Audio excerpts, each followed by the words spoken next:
Today on With the First Pick, it's our midseason all-rookie teams, the best rookies on both sides of the ball through 10 weeks of the NFL season. I have my team. Rick has his. We'll unveil them live on the show. And then, Rick, you can tell me where I went wrong. But because it's Tuesday, we're more than halfway through the NFL season, we have to start things off with everyone's favorite segment, Over Rick Actions. But first, Rick. You're Mr. Spielman. I'm Mr. Wilson. This is episode 197. Before we get going, come on, hamster wheel. How many days until the 2025 NFL draft?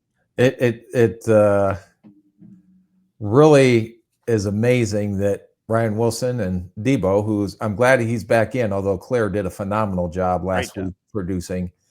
And she actually started to participate in the show, Debo. We got her from behind the curtain to say a few words on the air, which was encouraging.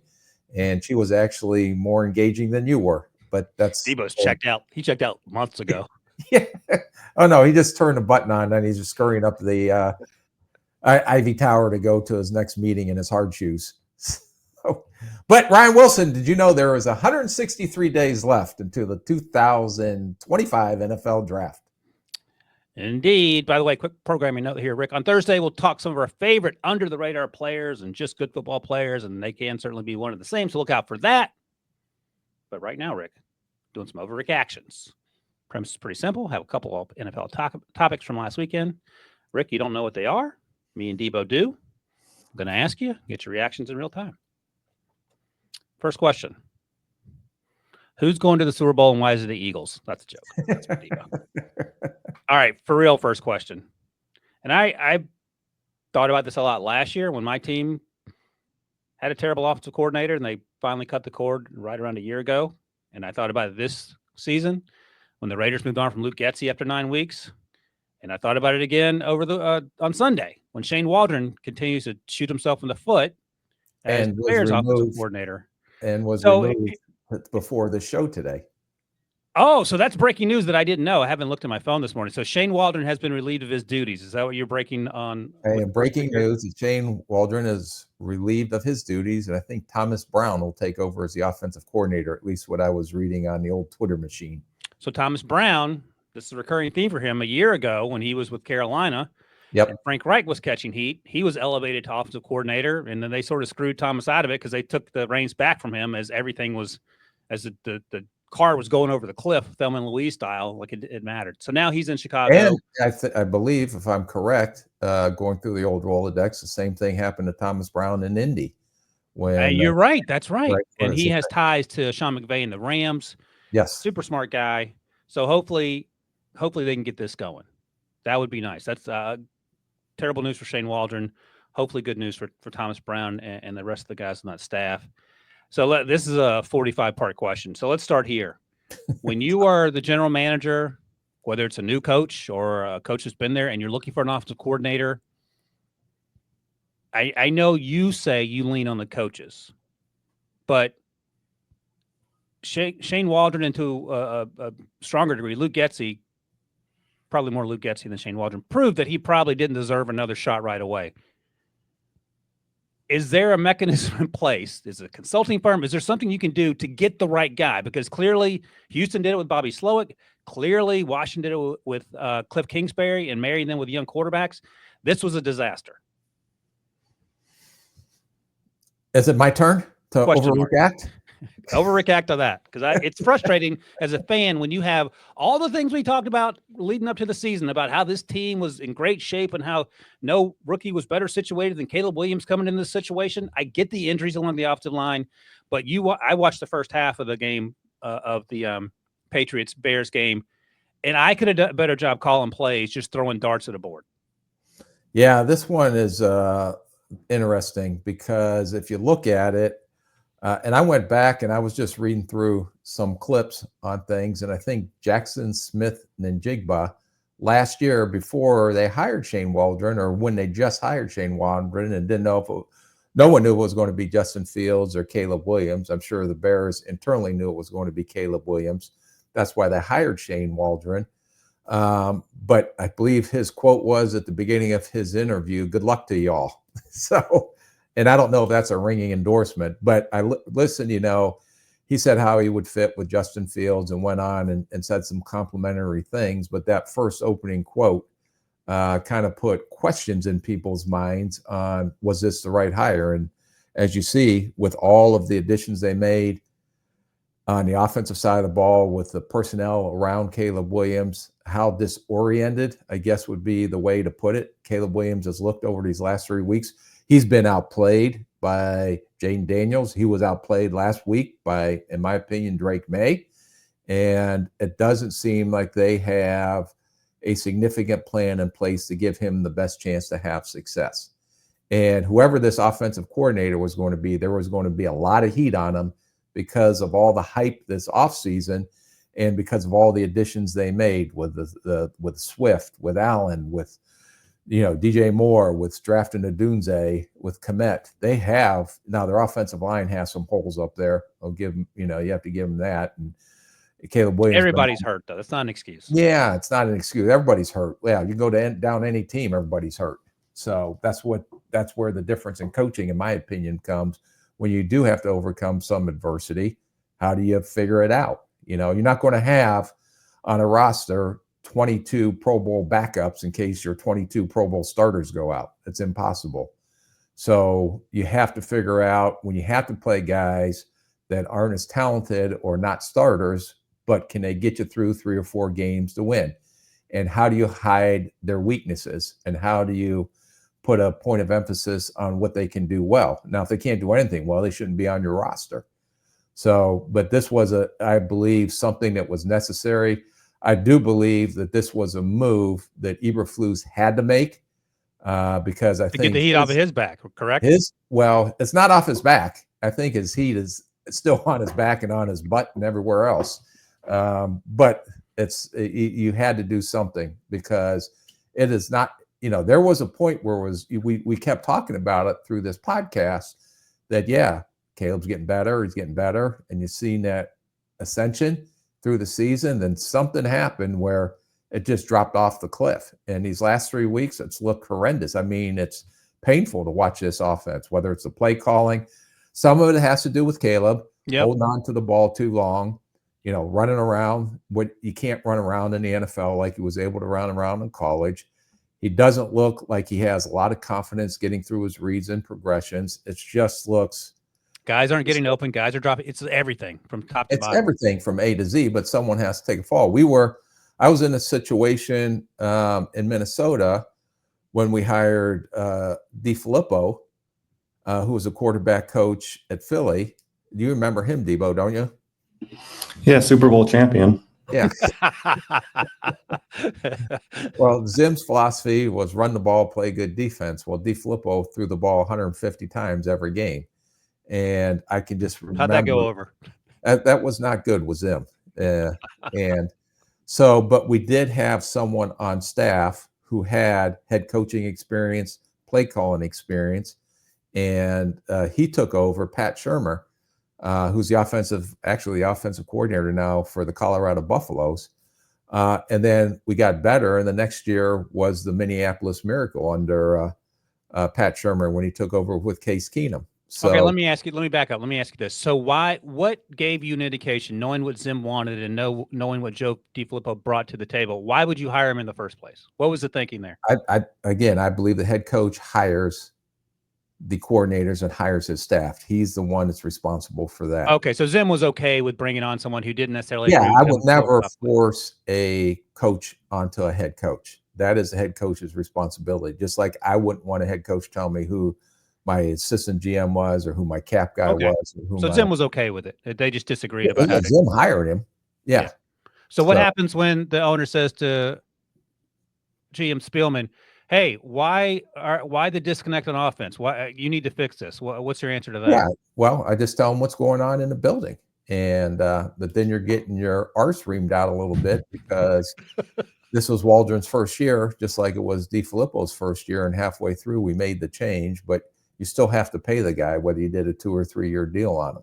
Yep. No, and then the guy that you are promoting, he's also going to get a raise because now he's the play caller. Right. Gotcha. So that's eating in, even though the coach's budget does not have a cap per se. There is We're going to pay it. Yeah. But the ownership, the Wolf family was great. They understood that we had to make the change because of how we were playing. And they know we had to get extra resources to make that change, which is part of it. So it kind of blew our budget out a little bit from that standpoint. But it was what Coach Zim thought was the best thing necessary to move forward. And that's a difficult conversation because after Coach Zim hires him, I have to do the exit interview with him. And those are not very pleasant conversations at all. I got a note here from Debo. He needs to have an interview with you after the show called Next. I don't know what that's about. All right. So it's just like when I got canned on Sunday shows, right, Debo? There it is. You're going to have to talk to some other people about that. No one told me about it. They just, hey, maybe Joe DiFilippo would have preferred no exit interview. So maybe they did you a favor. Let me ask you this, because you had some hand in the Washington Commanders front office setup. You were involved in that with some other folks. Do you feel like you know more now about evaluating head coaches and coordinators in terms of picking the right person? I think not just because of the last 6 months, but the accumulation of experience. Yeah, the head coach and general manager relationship have to be in sync. And when I went through the Commanders process, we hired Adam Peters first. Josh Harris hired Adam Peters first. And then as I was sitting through some of the head coaching candidates, and I think I have a pretty good knowledge of how to interview people. And but that general manager, whoever's making a hire here, Josh Harris, has to make sure that they are together and have the same vision. And it's great when you're winning, but you really find out if there's cracks in that relationship. Yeah. When it gets going, when shite hits the fan, if I can say it that way. So I would say this, that Adam had to make sure, even though I was involved in these head coaching interviews, Adam Peters had to I don't have to work with a guy. I'm not marrying a guy. I'm kind of like the coming in on a date per se, right. But I'm not staying. So you're going to be married to this person, and you're going to be going forward for hopefully the next 10, 15 years, if you're lucky in this business. And but I can give my opinion on every guy that we interviewed, but I'm not making that decision. You have to make that decision, because what's maybe I think would be a great relationship with me may not be an ideal relationship with you. So you have to pick the person that you think you can work with together, that best fits you and the relationship you want with the head coach, not what I want. All right, let me ask you this question, then we'll move on. Knowing what you know now with decades of experience, what is the most important quality? Over 3 decades of experience in the front office. I gave you countless decades. What's the most important characteristic you want to see in an offensive coordinator working with a young quarterback? What's number one? The plan in place. So Shane must have sold them on a plan, but he didn't. Right. But it didn't work. Didn't work. Yeah, it's just like a draft pick. I wish I could say, not only myself, but every decision maker in NFL is going to be 100% right on their draft pick. You do your research, you do everything that you need to do to try to make the best decision possible. Hopefully most of them work out. This one in Chicago did not work out, but I don't know all the research and how they went the process on picking the next offensive coordinator. We talk about the intelligence tests and all the analytics for the player evaluation process. And, when you were the GM, you spent tons of money trying to find that stuff out from, outsourcing it. Is there a test that you give coaches or assistant coaches? It's becoming more prevalent now in the hires, where general managers and coaches are taking, there are specific tests out there. And the one thing, if this wasn't going on 3 or 4 or 5 years ago, but I think it's becoming more prevalent that you want to try to see, there's no right answer, but do the personalities match? Right. Or can the personalities work together? So there are tests that are given out there now as part of the hiring process. I will say that. Now, I don't know if it goes down through the assistant coaches. I think it's mainly at the top level, with the head coach and general manager and ownership. If the ownership decides, no, we don't do it that way, we're doing it my way, then you do it the owner's way. Yep. All right, one last thing on this. There's been, can't believe we're having this conversation. Should we bench Caleb Williams? Absolutely not. 100% no. I agree with that. All right, let's go to overreaction number 2. Man, that was a long overreaction. Well, I didn't realize, I hadn't looked at my phone this morning. I didn't realize Shane had been relieved of his duties. I knew Eberflus was under some pressure, and everyone was mad at Eberflus for not showing more emotion and the haircut and the beard and all that. So he bought himself a little time. Good luck to Thomas Brown. He's a good dude. All right. Here's what I wrote. Shaky Sam Darnold has started to show himself. Do you re-sign him? He makes $10 million a year right now. I looked it up. That ranks 22nd. He's just behind Gardner Minshew, who makes $12.5 million this year. But once you go into the top 20, there's a leap. And the 20th highest paid player average annual value is Geno Smith at $25 million. And then you go, you work your way back up to Mahomes or whoever's at the top now, Trevor Lawrence, whoever it is, $50-something million a year. Maybe 60 with Dak. I don't even know who it is. But the point is this. So J.J. McCarthy, he's out for the year, rookie. This isn't necessarily a bad thing. Get healthy, learn the offense. No rush to get on the field. Are you going to re-sign Sam Darnold for probably what has to be, I would guess, $20 million a year? Or are you going to just give it to J.J. and move on? Because you had to do this with Case Keenum, I believe, right? Yes. And all right, so what are you doing with Sam Darnold? He took us to the NFC Championship game. I don't know what's going on in it. I just know that some of the old Sam Darnold or the Sam Darnold that has prevented him from being an elite quarterback starting to show up. There's no question about the physical talent. It's the decision process. I mean, it was 3 interceptions this week. I don't know if you look at how many interceptions he's thrown over the last couple of weeks, but it's a lot more than he did maybe through the first 5 games of the season. So I don't know what's leading to the interceptions. I'm sure they're trying to dig into it. Kevin O'Connell, I think, is an excellent coach, and they're still winning. I mean, they've only lost 2 games. So, but you've drafted your quarterback of the future. So at the end of the season, you're going to have those same discussions we had about Case Keenum. And we ended up deciding to move on because we weren't going to pay that price for Case. And even though he had a phenomenal year for us and got us to the NFC Championship game. So those decisions will be made after the season, but I think you have to see how the rest of this plays out. But you have the supposed franchise quarterback in your stable now, so you don't have to worry about drafting one next year. He's been in the system for a year. He looked good in his one preseason game. I remember us talking about how good he looked in that preseason game. But you also have to remember next year, if you decide to move on from Sam Darnold, I don't know who's going to be on the market or not on the market and other potential veteran backup quarterbacks. Remember last year, Joe Flacco was the toast of Cleveland. And this year he was still on the couch at this point, I believe, too, a year ago. Yeah, but he became the toast of. Now he looks like toast of Indianapolis the way he's been playing. Are you even having the conversation? What? Wait, Debo came down from the Ivy Tower. I just said, wasn't that funny? He got off a Zoom call to make a crack. Are you even having the conversation about Sam right now if you're in the building? No, absolutely not. Okay.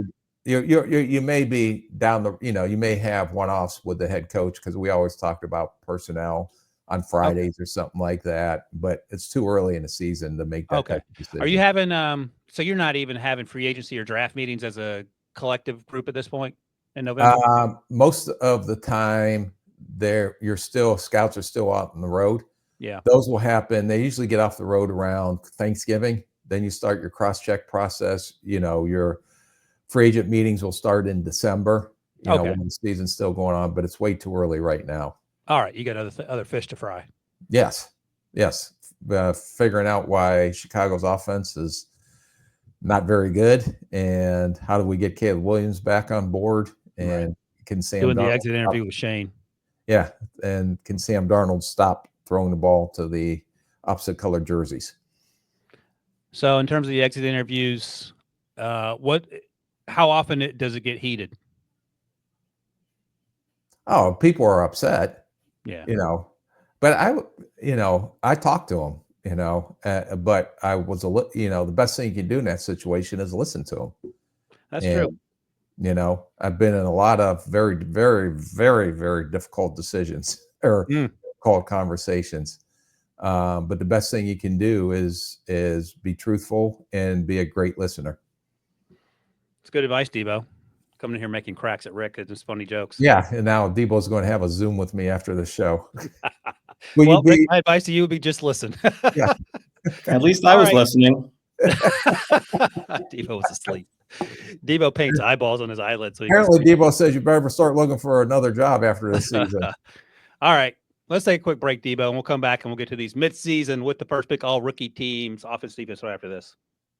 Welcome to JJ's. I'll have a... Wait, there's no way I can get a burger? No chance. But you can have the NFL on CBS streams live on Paramount+. Oh, hang on. There's a toy. All right, Rick. I'm sorry, I'm like thirsty. All of a sudden, I'm starting sweating because I got to have a conversation with Debo after this. Yeah, I put you back in the exit interview mode.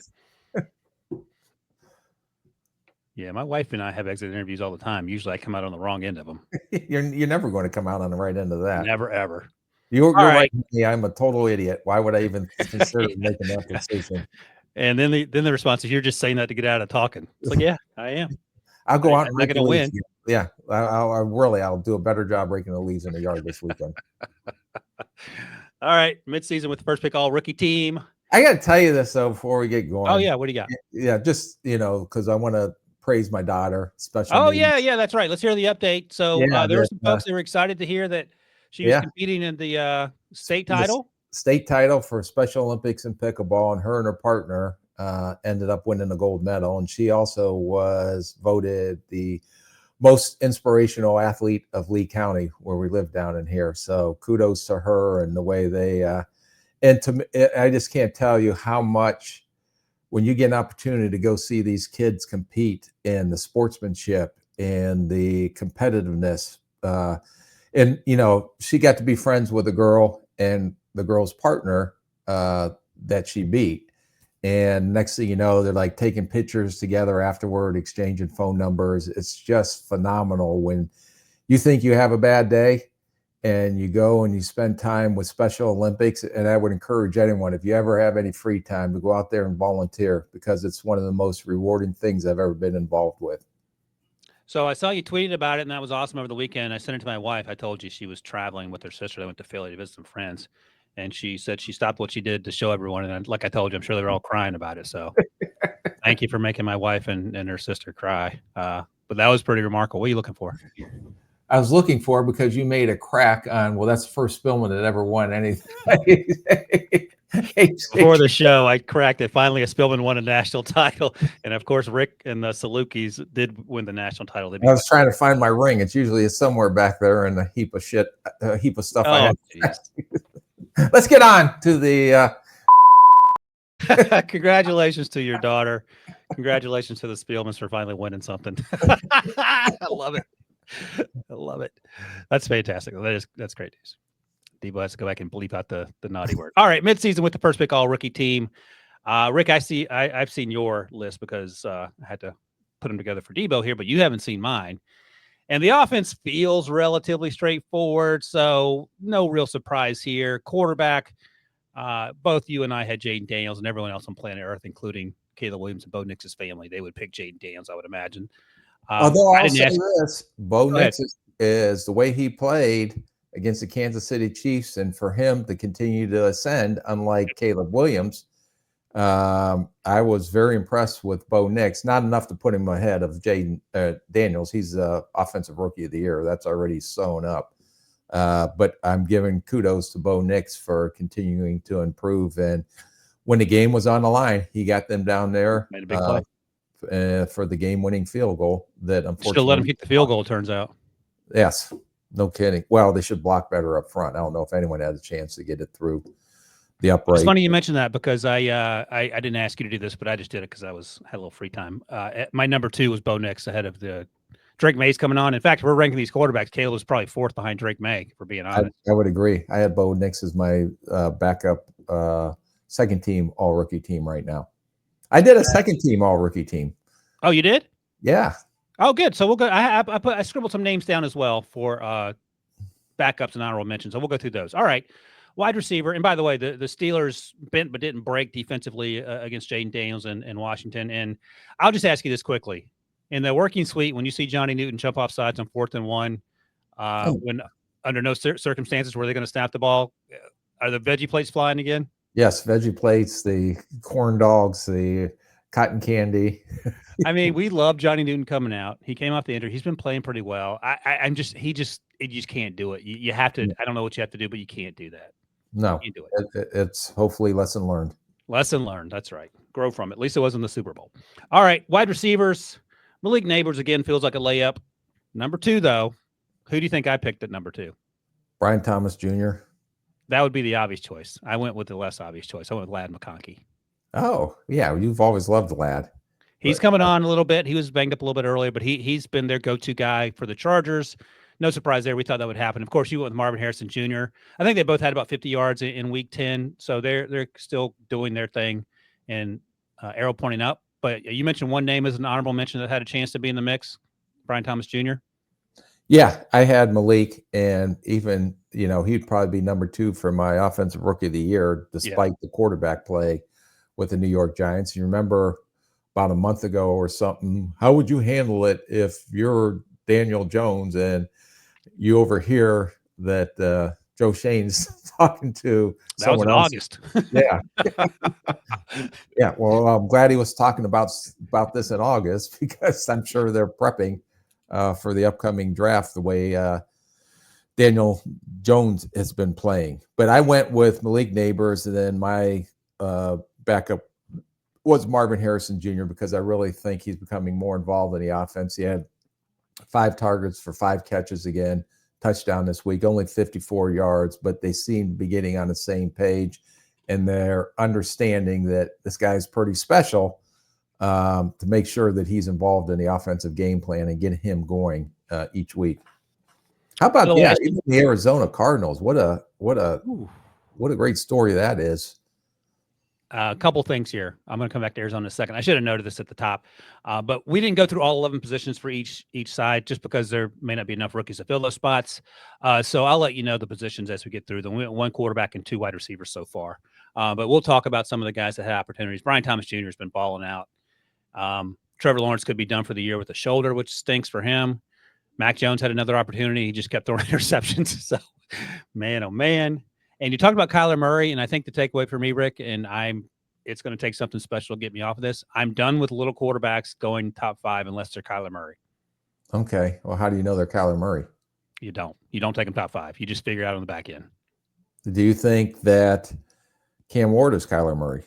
He's taller, so once you get over 6 feet, we can have a different conversation. But if you're 5'11" and whatever you weigh, I understand that, and I know he doesn't have gaudy numbers, and I don't know why Dave Canales would not announce Bryce Young as a starting quarterback next week, but he's 2-0 and actually made some critical throws in this game last week in Germany.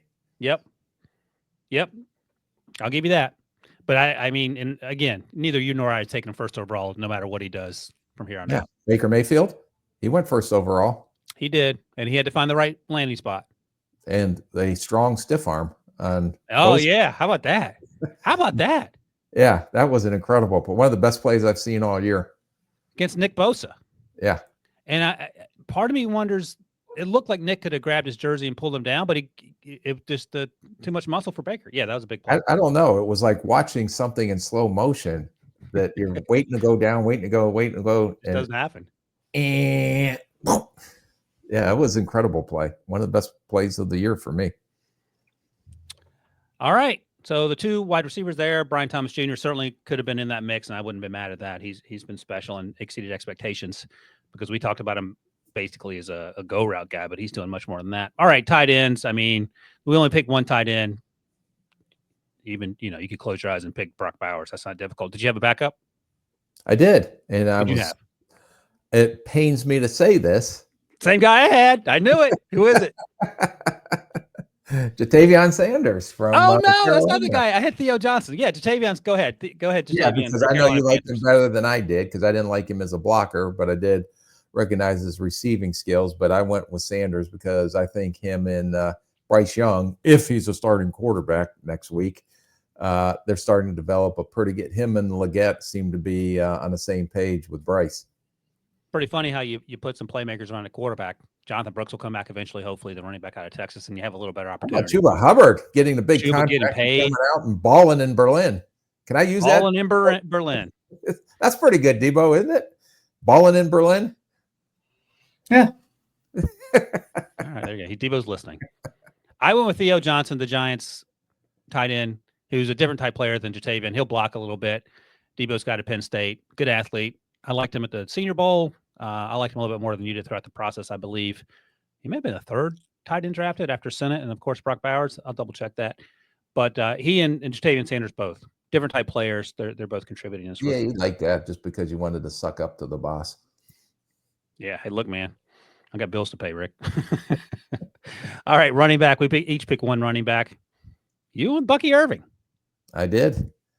I think he's had a major impact on the Tampa Bay offense, and then Rashad White, the game he missed, we saw Sean Tucker, your Syracuse Flash, Yep. performed very well. I believe that was a New Orleans game, if I recall. But Bucky Irvin's been a pretty consistent performer, not only in the run game, but also as an outlet for Baker Mayfield out of the backfield as a receiver. He's been a pleasant surprise, and he's been a major impact on why they've improved the offensive line, but why we've talked about for the last 2 or 3 years that Tampa can't run the ball. Well, when they had Tom Brady, they were going to throw the ball 50 times no matter what a game, even though he was 250 years old. But now they're establishing a run game, but I do think a talented running back like a Bucky Irvin can help that offensive line as well. And I think he's had I put him there because I thought he had the biggest impact on that roster at that position. That's a good point. I went with Tyrone Tracy. Bucky Irvin was number 2 for me. Of course, Tyrone had the fumble to start overtime that led to the loss to Carolina over the weekend. So that wasn't exactly a ringing endorsement for him. But the things he's been able to do, the fact that he's a converted wide receiver, hasn't played a ton of running back, and the way he started the first half of the season, ran all up and down the Steelers. And when he's out there, he's a real problem. So both those guys are deserving. I'm not going to argue with Bucky Irving. I just thought Tyrone had in terms of impacting that team, I mean, he and Malik Neighbors are about it offensively. I know Slayton's been doing a little bit, but the quarterback's a concern. The offensive line's banged up. Saquon's doing what he's doing in Philly, and folks have to deal with that in New York, so on and so forth. All right. Offensive line. We got 3 of these guys, and we have a couple we'll give you as honorable mentions.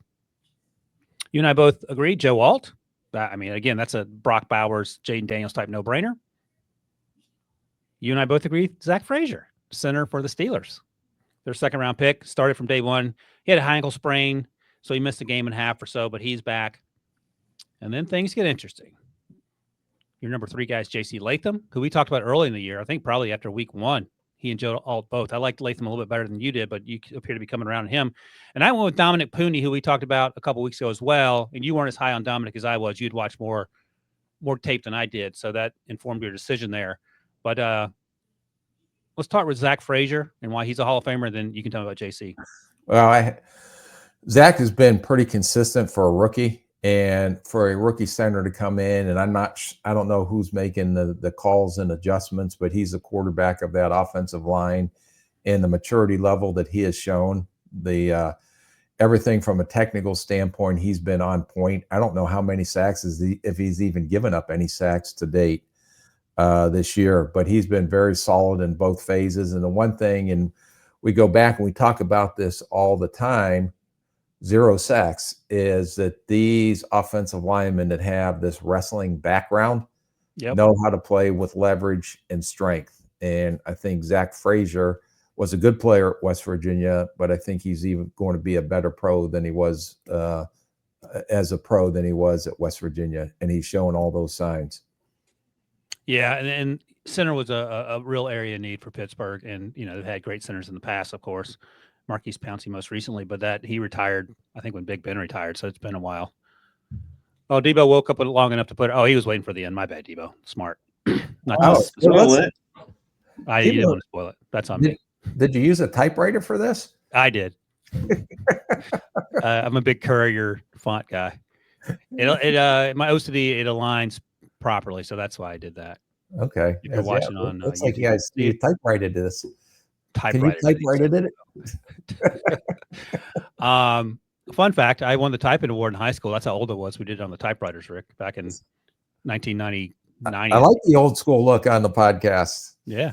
We're old. The look is old. It fits. All right. Tell me about JC Latham. Trench Daddy, I believe is his nickname. And you told him to give you his chain back at the combine when you wore his Trench Daddy chain on. I want that shit back after that. There it is. I knew Debo had it at his fingertips. So you're That's clearly We have fun at the combine, don't we? Yeah, you're in your element. You tried to beat up Jackson Powers Johnson. You were trying to rip off JC Latham's chain. Terry and Arnold said you called him trash. It's a whole thing. Just to clarify, TK Trench King. Trench King. What'd I say? Trench Daddy? Yeah, Thank you. a little different. A little different. Wrong podcast.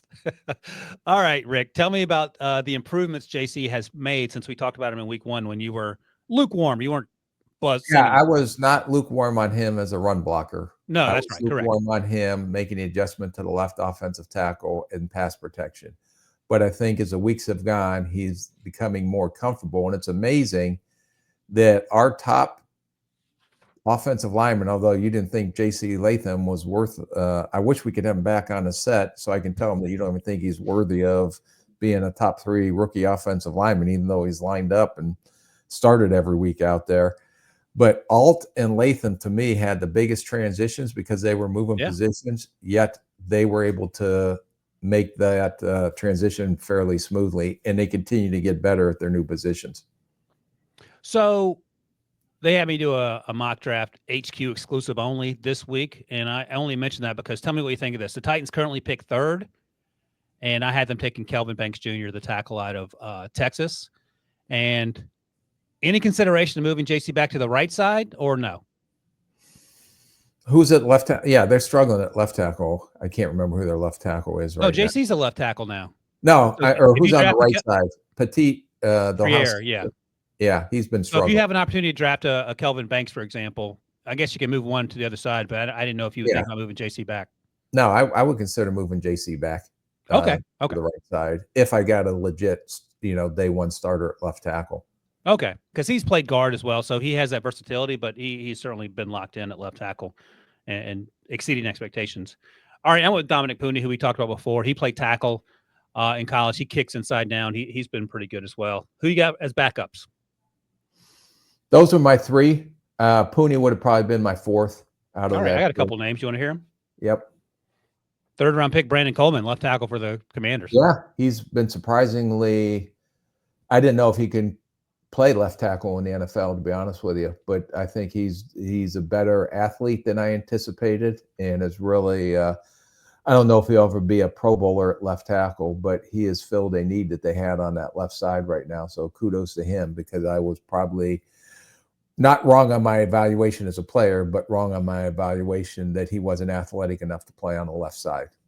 Another name I mentioned, the aforementioned Jackson Powers Johnson. He's been thrust into playing inside. Yeah, he didn't play early in the season, so Right. he just needs to get more under control. He's a little bit of a bull in the china shop right now. Yep. But he is a tone setter. Yeah. So fun. And like you said, we talk to these guys at the combine, so it's always good to see them do well. All right, that's we're it. going to the combine, or decisions haven't been made yet? I'm going. I don't know if you're going, Rick. Yeah, I got to zoom me in on an iPad. Yeah. I'll have that talk after the show. He's on one today, Debo. I'm pretty sure you're going, Rick. Yeah, we'll see. If Debo doesn't answer, that means you're going. All right, let's go to defense.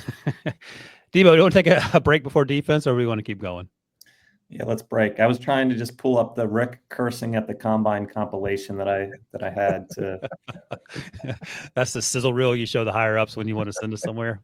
Look what Right. Rick can do. All right, let's take a quick break. We'll come back and we'll look at the defensive side of the ball right after this.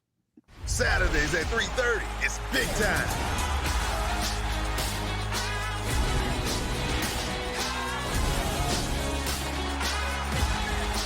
Saturday on CBS and streaming on Paramount Plus.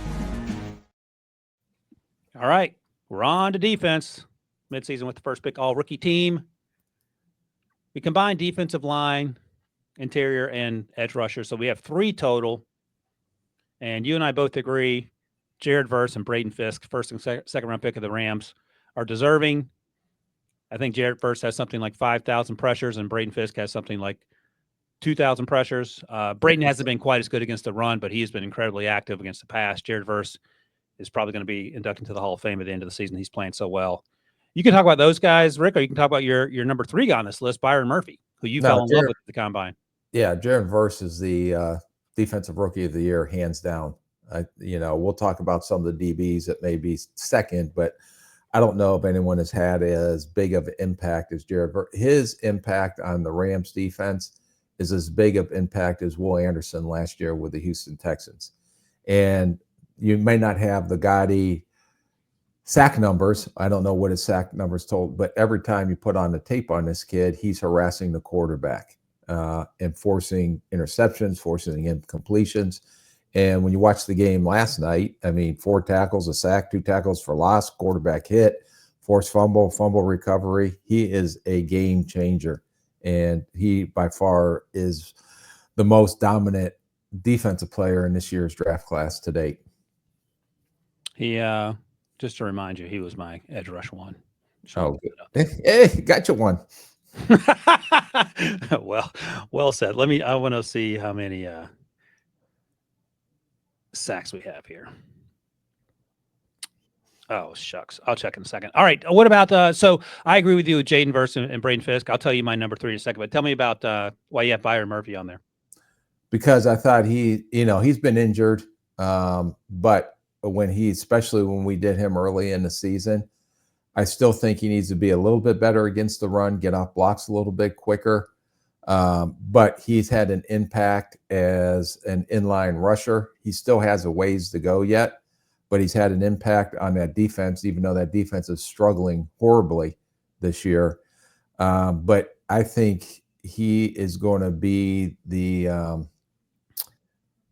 Mbike. Who did Baltimore have? They just signed Matabike. Yeah, Matabike. I think that's what they envision when they draft him. I think that's what he's going to develop into. That's a good role model for sure. So Jared Verse has 44 pressures and 6 sacks through 10 games or 9 games for them. And Braden Fisk has 27 pressures and 3 sacks. First and second round pick, played together at Florida State. Disruptive would be a kind way of putting it. So here's who, and Byron Murphy was certainly in the mix for me, but I went with a young man that we wrote off incorrectly for off-field stuff, Tavondre Sweat. Yep. Why would they take him in the second round? He likes to party. He admitted he likes to party. He got in trouble before the draft. He can't make good decisions. Well, he's 400 pounds of can't move me out of the way, and he's incredibly disruptive in the middle of that defense, and you line him up next to Justin Simmons, and you're cooking with something there. Yeah, no, I don't know if he's as dominant of a pass. He's not been, but for a 2-down nose tackle, the question is, it's his rookie year. Can he stay? Can the maturity level stay through after this season and beyond? Yeah, and that's an interesting thing that we'll be talking more about because of the NIL. And I mentioned that because someone brought this up to me, and I think Bruce Feldman may have written about it as well, talking about Carson Beck and the Athletic this week. Some teams took notice when Carson Beck signed a Lamborghini deal. Like he always wanted a Lamborghini, got a Lamborghini before the season because of his NIL deal. And how that would affect him and affect any young player. Like, are you still focused on football? Is it distracting? So on and so forth. Are those things we're going to have to start looking at now? This kid signed a $500,000 deal, and all he does now is he's on the yacht. Because that's what you're, I don't know. And again, you're talking about young kids, 17, 18, 19, 20-year-old kids that all of a sudden got a Lamborghini. The only car I ever got close to was an Amberghini. You know what that is? I don't either. It just was like had 4 wheels and it drove forward and backward, but it was hard to turn because it had no power of steering. No, but just back then, it'll be interesting to see that. And the one thing when you extended players, you wanted to extend the guys that you had on your roster. Our philosophy, hopefully draft well enough and then give them the long-term extensions because you know them the best. You're always concerned about the one-year wonders, or does a new contract with the money that's being thrown out now in the NFL, especially with the top flight quarterbacks, does it affect their performance on the field? And it seemed like Carson Beck, and that's probably going to be asked during this pre-draft process. Listen, you got a Lamborghini, but you played like dog doo-doo for most of the season. Why was the regression? And is it a maturity thing? But those are things that you're going to want to have answers to before you end up deciding whether he is a first-round pick or does he slide out of the first round. And he may need to come back. And I think he still has some eligibility left. And if so, I would think about that unless he gets red hot here. But for Devondre Sweat, first year in, exceeding expectations. So good for him. All right. Those are the three front four, if you will. Let's go to the linebackers. Each had one. And this is slim pickings. Edge Cooper, we talked about him last week, I believe, about the Packers. The athleticism shows up. Needs to get better against the run, but that's okay. He's a young player, but he's sideline to sideline. And he plays with his hair on fire, can cover, so on and so forth. Anything you want to add about Edge? No, I think he's getting better. The athleticism, the awareness and pass coverage is some of the issues that we talked about. But he is going to be a really good player for him, and I think he's ascended through the season. And I'm trying to think. I don't think I had a close number two. I had one. Oh, who'd you have? Just doing research. Trevin Wallace. That's a great call. We haven't talked about him. I wasn't crazy about him coming out, but he's apparently had a good season. Yeah, he didn't start till week 5, I think, if I was doing some research on these guys. But he is making an impact with his snaps that he's got. Now he's a full-time starter. I think I saw a stat where he's the second among rookie linebackers in tackles. And he's had 2 forced fumbles, and he hasn't missed as many tackles as I thought that I saw him miss in college. Yep. Kentucky. Now he's in Carolina. Yep. I think he was a day 2 guy, if I recall correctly. And I thought that was perhaps a little rich, but what do I know? Yeah. Good for Trevin. All right. Let's go to the defensive backs. And this is really where we sort of diverge in our opinions here. We each picked 4 defensive backs. You and I both picked an Eagles rookie, different guys. You went with Quinyon Mitchell. I went with Cooper DeJean. But the rest of your list is Kamari Lassiter out of Georgia. He plays for the Texans.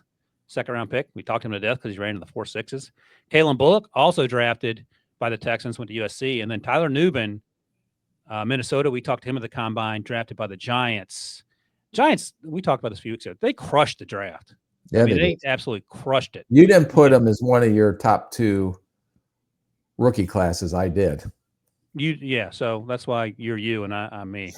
And we'll talk about your list in a second, but Debo put it on the screen. So for people listening, my list is Cooper DeJean, one of my favorites in the draft process. Evan Williams out of Oregon, drafted by the Packers. Tyke Smith, who we both liked a lot, out of Georgia. What are you laughing at? The old typewriter couldn't put Lassiter and Mitchell and all in one line. Oh, it's on the paper. It's all in one line. That's my bad. Okay. Stuart, my typing teacher, would not be happy about that. And then Drew Phillips, another home run pick by the Giants, slot corner, who's had a really physical player, had a really good start to his season as well. All right, Rick, tell me about your guys. Yeah, Mitchell to me would be the 2nd place defensive rookie of the year. He has an impact and is the most polished defensive back out of the entire class. I do agree Cooper DeJean has had an impact, and even as a punt returner, I believe he had another pretty good punt return this past week. Yep. And then I went with Lassiter because I like his physicality. I understand he doesn't run fast, but he's a tone setter on that defense for a corner. He does have some physical limitations, but D'Amico Ryans has him playing very well for them. Kalen Bullock, the kid out of USC, the free safety. The one thing we were concerned about was the tackling, but there was no question about his range and his ball skills on the back end. In this last week, in this game against Detroit, which was hard to sleep after you watch that game on Sunday night. He had another interception. He had a PBU. I think this guy reminds me a little bit of Reggie Nelson way back in the day when he came out of Florida that played for the Bengals for a long time. Yep. He has that type of range and ball skills on the back end. And then Nubin, because I think he's been very steady. He hasn't done anything splashy, but he's been a steady presence for a rookie on that back end. And sometimes that's all you need at the safety position. I don't want to take anything away from Kalen Bullock, but I believe everyone on the Texans roster, including D'Amico Ryan's, got an interception in that game, the way Jerry Goff was throwing the ball around. But he's shown that throughout the year. He's shown very good ball skills throughout the year, and I do believe, and he has range. I agree. I was making a Jerry Goff joke, but you didn't. I didn't get it. Went over my head. But yeah, Kalen's playing well, and Kamari is. And I think when I looked up his stats, Bullock, that's his Sunday. That's his 4th interception this season. So, my list: Cooper DeJean and Debo. I'll ask you, if you can only have one player, do you want Cooper or Quinion? Taking Q. Oh, okay. How about that? Yeah, Debo's all in on the Q. I guess so. Rick is now invited to the combine for having the correct list here. All right. Interesting. Yeah, Cooper's been he's been fun to watch the more he's gotten to play. And you talked about the return game he's now involved in. After you called him out for the fake, what was that, the Minnesota game where you fake? Yeah. He went like he did this. Well. Safe. You had to do it above your head. He's a quiet kid, a lot of confidence. I think he was still overcoming the foot injury, so he didn't work out at the combine, but he was fun to talk to. Evan Williams is closer to the line of scrimmage thumper, and that's what he was at Oregon, and that's where he excels. And Tyke Smith is playing well, and then Drew Phillips I mentioned previously, a guy that I liked but didn't love, but some folks were clearly high on him. The Giants took him in the 3rd round, and he's played a ton, played in the slot. And for as infuriating as Deonte Banks has been at times, Drew Phillips and the rest of this draft class, Tyler Nubin, Malik Neighbors, Tyrone Tracy, those guys have been really, really good. I could say this with a reasonable degree of certainty that all these guys would have been on the good football player list too when they came out. Yeah, that's right. And that's something maybe we'll go back at the end of the year when we have some downtime and look at the guys that were better than what we thought they would be and perhaps why that is. FanDuel doesn't have it up as we record right now, but pulled it yesterday. Defensive Rookie of the Year odds, top 4 were Jared Verse. Leatu Latu was number 2. Kamari Lassiter was number 3. And Quinion Mitchell was number 4. Ooh. Well, we'll get that fixed. What are you ugging about Latu for? Latu's been pretty good. Yeah, he's been good. I just and he does have some good pass rush. But I just see these guys, they jump out on the tape more to me. Yeah. All right, Debo, I'm going to guess minus 650 for Jared Verse. Not quite that high, something in the 2 range. Oh, that's it. Oh man, I don't know anything about gambling as you've noted, but I feel like Jared Verse is as close to a layup as you're going to get to win that award. Do you agree with that, Rick? Yeah, because if I put $1 on him, I'm going to have to pay $250 back. You will. No one else will. All right. I think that's it. A little tidy 50-minute episode. So what do we got next? 197. Episode 197 in the book. Next Thursday, Rick, will be episode 200. And the week after that will be the 2-year anniversary of With the First Pick. Wow. 2 years. Wild 2 years it's been. And look how much you said that Rick has gotten nicer in the GM. I can't wait for the draft process to start. What'd you say about the GM? I said you've really evolved as a GM. I can't wait for the draft process to start when I reduce my role to just a guy in a scout in the corner. Rick, where are you in this scrum? Is that the Saluki celebrating? That's the Saluki celebrating the national championship. We beat. Who's the coach? That's Ray Dempsey. Dempsey. Yeah. See the guy with the painted face to the left of the screen? That's Oh gosh. Just kidding. Who's number 7? Do you remember who that guy is? No, I can't remember. These guys looked a lot older at the reunion last year. Good pull, Devo. I love it. Yeah. Well, it was a packed house. We beat Western Carolina at the Citadel, and Clyde Simmons, who had a great NFL career, played for Western Carolina. Do you know the Western Carolina mascot? Yeah. First of all, it's in Cullowhee, North Carolina. They're the Catamounts. Get out of here with that week. Okay. Well, I didn't know you're from North Carolina, but I don't know how sheltered of a life you lived. No, I was.